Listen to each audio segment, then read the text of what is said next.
The moment Olivia's parents walked into the restaurant, time seemed to freeze.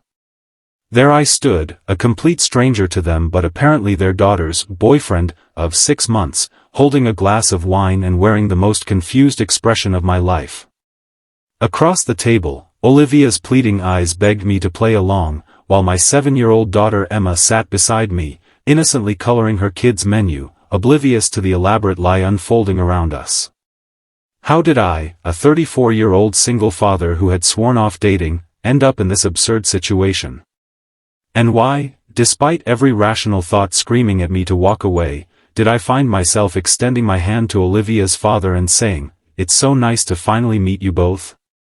If you're enjoying this story of an unexpected connection that started with a white lie but might end with something real, please hit that like button and subscribe to the channel for more heartwarming stories that remind us how love finds us in the most unexpected ways. 3 weeks earlier, I was drowning in the chaos of single parenthood. Between my job as an architectural engineer, Emma's school activities, and maintaining our small suburban home, I barely had time to breathe, let alone think about dating. My wife Sarah had passed away when Emma was just 3, and for the past 4 years, it had been just the two of us against the world. That particular Tuesday evening, Emma had ballet class, and I was running late from work. I rushed into the dance studio's waiting area, apologizing profusely to Miss Patrice, Emma's instructor, who gave me her usual understanding smile. Emma bounded toward me in her pink tutu, pigtails bouncing. "Daddy! I was the best twirler today," she announced proudly. "That's amazing, sweetheart," I said, kneeling to her level. "I'm sorry I'm late again." "It's okay. Miss Olivia kept me company." I turned to see a woman sitting in one of the waiting room chairs, a stack of papers on her lap. She had warm brown eyes that crinkled at the corners when she smiled, and dark curly hair pulled into a messy bun. She wore a simple blouse and jeans, nothing fancy, but there was something immediately disarming about her presence. "You must be Emma's dad," she said, standing and extending her hand. "I'm Olivia Chen, the new administrative assistant here. Emma's quite the dancer." "Jason Miller," I replied, shaking her hand. "And thank you for keeping an eye on her. My meeting ran late, and traffic was a nightmare." "No problem at all. She was telling me all about your famous spaghetti and meatballs." I laughed. "Famous only in our household, I'm afraid. Daddy makes the best meatballs in the whole wide world," Emma declared with the absolute certainty only a 7-year-old could muster. "Is that so?" Olivia raised an eyebrow, a playful smile on her lips. "I haven't had a good meatball in ages." Before I could respond, Emma tugged at my hand. "Daddy, can Miss Olivia come over for spaghetti? Please. She said she's new in town and doesn't know many people yet." I felt my face flush. Was my daughter trying to set me up? I glanced at Olivia, who looked equally embarrassed. "Emma, we can't just invite people over like that," I said gently. "Actually," Olivia interjected, "I was going to grab takeout and eat alone at my new apartment tonight, so your daughter's offer sounds much nicer. But only if it's not an imposition." There was something in her eyes, a hint of loneliness perhaps, that resonated with me. I knew what it was like to be new somewhere, to eat dinner alone night after night. "It's no imposition," I heard myself saying. "We'd love to have you over." That first dinner was surprisingly easy. Olivia helped Emma set the table while I finished cooking, and the conversation flowed naturally. We learned that Olivia had moved from Seattle after a difficult breakup, seeking a fresh start in our small Connecticut town. She had a degree in arts administration but had taken the job at the dance studio temporarily while looking for something in her field. "So you're an architect?" she asked, twirling spaghetti around her fork. "Architectural engineer," I corrected. "Less glamorous than it sounds. I make sure buildings don't fall down. Daddy designed our house." Emma chimed in. "Not exactly, sweetheart. I helped with some of the structural elements when we renovated." "It's a beautiful home," Olivia said, looking around our modest dining room with genuine appreciation. It feels lived in and loved. Something about the way she said it made my chest tighten. Sarah had been the one with the eye for design, choosing the warm yellow for the kitchen walls, insisting on the built-in bookshelf in the living room. After she died, I couldn't bring myself to change anything. "Thank you," I said simply. "It's not much, but it's ours." After dinner, Emma insisted on showing Olivia her room, complete with the constellation of glow-in-the-dark stars on the ceiling that Sarah and I had painstakingly arranged to match the real night sky. "My mom put those up," Emma explained proudly. "She's in heaven now, but Daddy says she watches me through the stars." I froze in the doorway, unprepared for the wave of emotion that hit me. Olivia must have noticed because she knelt beside Emma and said, "That's beautiful. I bet she picks the brightest star to watch from. That's what Daddy says too." Later, after Emma was tucked in bed and Olivia was preparing to leave, she paused at the door. "Thank you for dinner, Jason. It really was the best spaghetti and meatballs I've had in a long time." "You're welcome anytime," I replied, surprised to find I meant it. "I'd like that." She hesitated, then added, "And for what it's worth, I think you're doing an amazing job with Emma. She's lucky to have you." After she left, I stood in the quiet house, realizing it was the first time in years I'd invited someone new into our space. It felt strange but not unwelcome, like opening a window in a room that had been closed up for too long. Over the next 2 weeks, Olivia became a regular presence in our lives. She joined us for dinner twice more, helped Emma with a school art project, and even accompanied us to the farmer's market on Saturday morning. There was nothing romantic about our interactions, at least, that's what I told myself, but there was an easy companionship that felt both novel and familiar. Then came the phone call that changed everything. I was at work when my cell phone rang, displaying an unfamiliar number. "Jason? It's Olivia. I'm so sorry to bother you at work, but I'm having a bit of a crisis." The panic in her voice had me immediately concerned. "What's wrong? Are you okay?" "Yes, well, no, I mean, physically I'm fine, but..." She took a deep breath. "My parents just called. They're in town unexpectedly and want to meet for dinner tonight." "Okay," I said, not understanding the emergency. "The thing is, they've been pressuring me about my love life since my breakup. They're convinced I'll never recover, that I'll end up alone forever. They've even been trying to set me up with the son of their friends back home.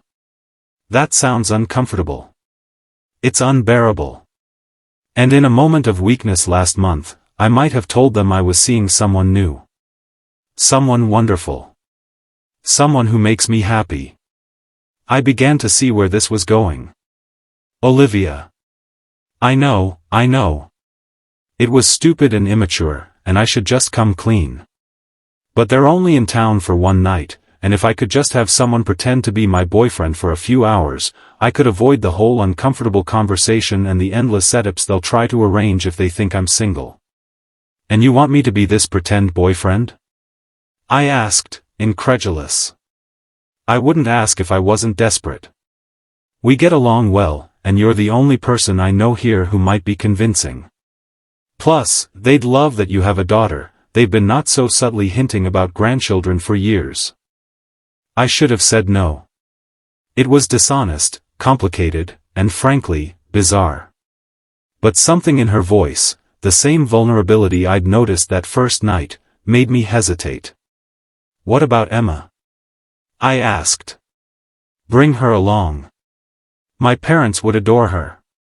And we could tell her it's just a game, like playing pretend. Kids understand that, right?" I sighed, already knowing I was going to regret this. "What time and where?" That's how I found myself at Bella Notte, an upscale Italian restaurant downtown, sitting across from Olivia in a button-down shirt I'd hastily ironed after work.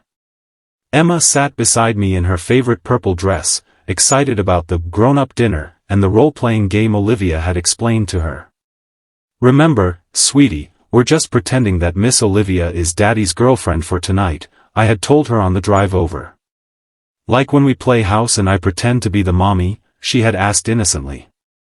The question had caught me off guard. Sort of, but this is just for tonight, okay? To help Miss Olivia with her parents. Okay, Daddy. I'm good at pretending. Now, as we waited for Olivia's parents to arrive, I found myself growing increasingly nervous.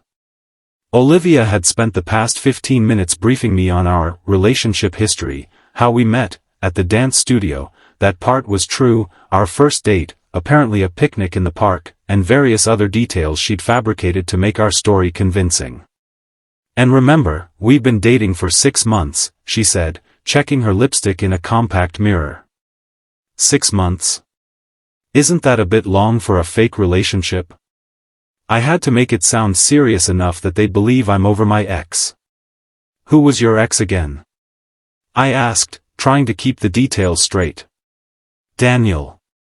We were together for 3 years. He's a graphic designer who decided he needed space to find himself, and then found himself in bed with his yoga instructor 2 weeks later. The bitterness in her voice made me reach across the table and squeeze her hand instinctively. His loss, I said simply. She looked up, surprised, and for a moment, something passed between us, something real amid all the pretense. Then Emma's voice broke the spell. Is that them, Miss Olivia? She asked, pointing toward the entrance. Olivia turned, her face lighting up with recognition and anxiety. Yes, that's them. Oh God, here we go. And that brings us back to the moment when time froze, Olivia's parents approaching our table, me extending my hand to her father, and Emma cheerfully waving at the strangers who thought I had been dating their daughter for half a year. Mom, Dad, Olivia said, standing to embrace them, this is Jason Miller, my boyfriend, and his daughter Emma. Mrs. Chen, a petite woman with Olivia's same warm eyes, beamed at me. Finally. We've heard so much about you, Jason. Mr. Chen, tall and distinguished with salt and pepper hair, gave me a more appraising look. Yes, Olivia speaks very highly of you. Though she neglected to mention you had a daughter. I felt Olivia tense beside me. I told you about Emma, Dad. Remember? I mentioned how talented she is at ballet. Of course, he said, though his expression suggested otherwise. As they took their seats, I caught Olivia's apologetic glance. This was going to be a long dinner. The first half hour was a minefield of questions that tested the limits of our hastily constructed backstory. So, Jason, what made you fall for our daughter? Mrs. Chen asked after we'd ordered our meals. I looked at Olivia, who was watching me with a mixture of curiosity and panic. In that moment, I decided to abandon the script and speak from somewhere more honest. It was her kindness, I said. The way she stayed with Emma after dance class when I was running late, not because she had to, but because she saw a child who needed someone.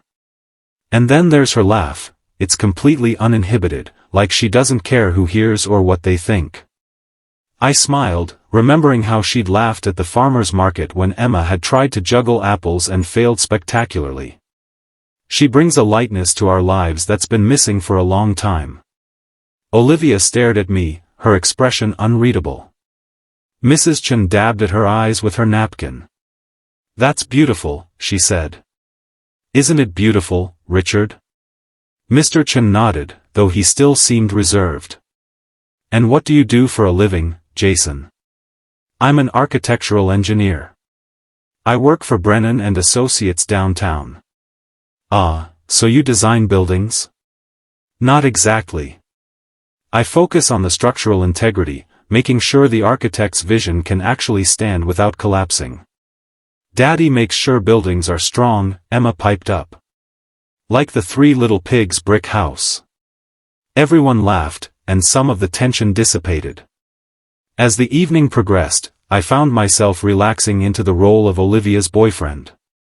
It wasn't difficult to talk about her positive qualities or to share genuine anecdotes from the time we'd spent together. The lie was in the context, not in the content. By dessert, even Mr. Chen had warmed up, sharing stories of Olivia's childhood that had her blushing and me laughing. Emma had charmed them both completely, especially after she'd solemnly informed Mrs. Chen that she had given Olivia permission to be her daddy's girlfriend because she makes him smile more. When the check came, Mr. Chen insisted on paying, waving away my protests. "Please, it's our treat. We're just so happy to finally meet the man who's brought joy back into our daughter's life." The guilt I'd been suppressing all evening surged to the surface. I glanced at Olivia, who looked equally uncomfortable. "Actually, Dad," she began, and I braced myself for the confession I was sure was coming. "But instead," she said, "Jason usually insists on paying. He's stubborn that way. A man who wants to provide." "I respect that," Mr. Chen said, nodding approvingly. "But tonight is my pleasure." Outside the restaurant, as we said our goodbyes, Mrs. Chen hugged me tightly. "Take care of our girl," she whispered. "She's been through a lot."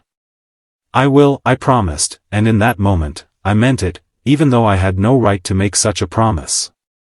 Mr. Chen shook my hand firmly. "We're staying at the Marriott downtown. Perhaps you could all join us for breakfast before our flight tomorrow?" Before I could respond, Olivia jumped in. "Actually, Dad, Jason has an early meeting and Emma has school. But I'll see you off." After one more round of hugs and promises to visit soon, Olivia's parents finally departed in a taxi, leaving the three of us standing awkwardly on the sidewalk. "Well," I said, breaking the silence, "that was." "I'm so sorry," Olivia blurted out. "I never should have dragged you into this. It was selfish and ridiculous, and now I've made everything worse because they absolutely adored you both, and eventually I'll have to tell them the truth, and they'll be devastated, Anne." "Miss Olivia," Emma interrupted, tugging at her hand, "are you still pretending to be Daddy's girlfriend, or are you really his girlfriend now? Because I think you should be really his girlfriend. You're much prettier than Mrs. Rodriguez from next door, and Daddy says she wears too much perfume." I felt my face burn. "Emma. That's not, I never said." Olivia's laugh cut through my embarrassment, that uninhibited laugh I'd mentioned earlier. "Oh, Emma, you're something else," she said, kneeling to the girl's level. "Your dad and I are just friends right now. But I think you're pretty great too. Can we still have spaghetti together sometimes?" Emma asked. "I'd like that very much," Olivia replied, glancing up at me questioningly. "Anytime," I confirmed, surprised by how much I meant it. The drive home was quiet, with Emma falling asleep in the back seat almost immediately. As I pulled up to Olivia's apartment building, she turned to me. "I can't thank you enough for tonight. You went above and beyond." "It was actually kind of fun," I admitted. "Your parents are nice people." "They are. Which makes lying to them even worse." She sighed. "I'll tell them the truth eventually. Just